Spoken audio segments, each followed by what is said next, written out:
Have you ever received a job rejection that just stung? Maybe you thought you nailed the interview or you really needed this job, and the rejection felt like a personal attack on your worth and your abilities. If you've ever felt this way, you are not alone. Job rejections feel personal, even when they're not. But the good news? You can move past them, and I'll show you how. Hey, I'm Abby, and welcome back to the Life Work Balance YouTube channel. I am a career and interview coach, and I help people just like you strategically prepare for and feel more confident for their job search and upcoming interviews.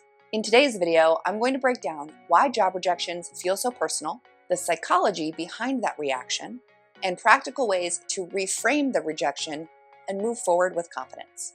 So let's get into it. So first, why job rejections feel so personal. First, we emotionally invest into our job search. If you're like most people, when you apply to a job, you're doing more than just sending in your resume.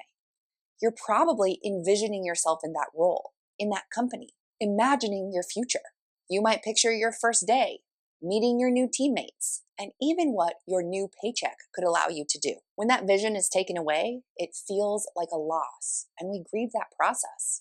When we are rejected, it can feel like a judgment on our worth.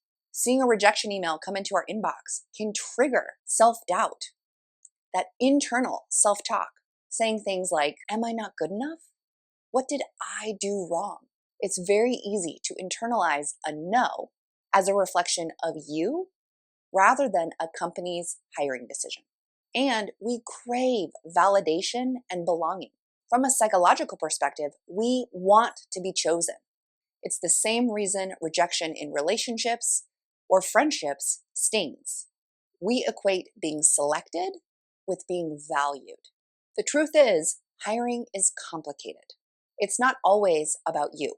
Sometimes it's about things like internal budget changes, or even a different candidate being slightly more aligned with a specific company need than you.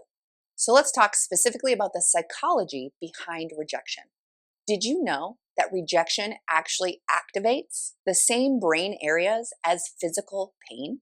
Research studies show that rejection lights up the same areas in your brain as physical pain. That's why rejection hurts. It's not just in your head.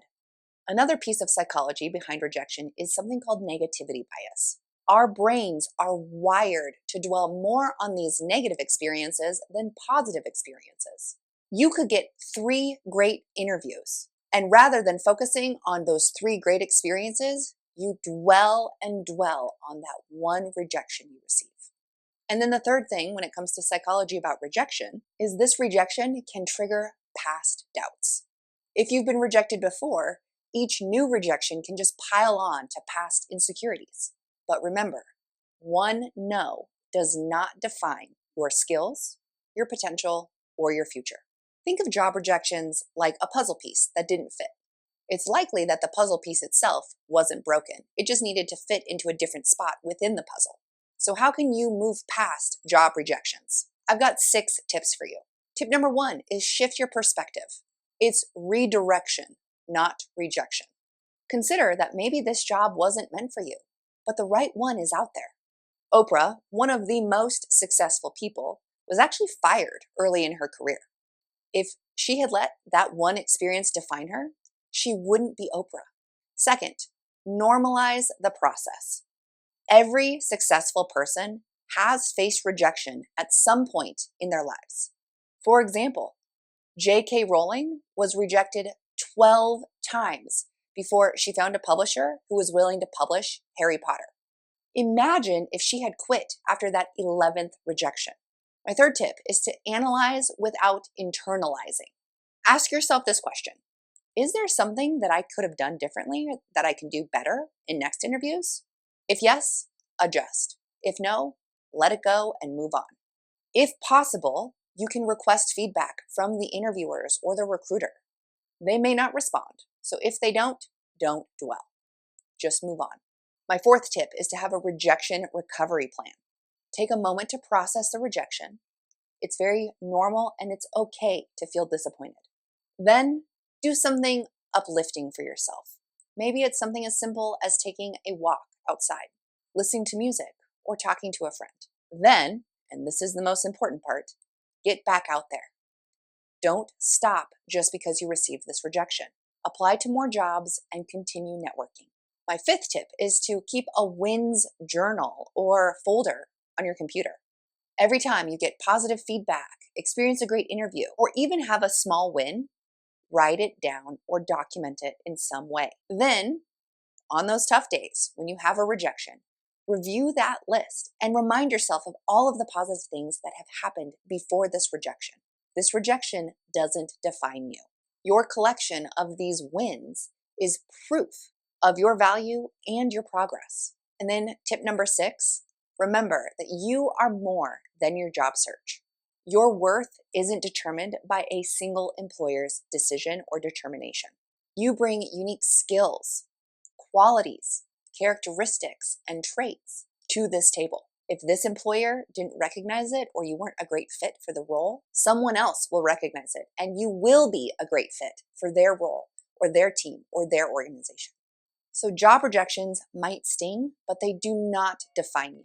Every no brings you just one step closer to that right yes. So the next time you face rejection, remind yourself it's not personal. It's just a part of the process.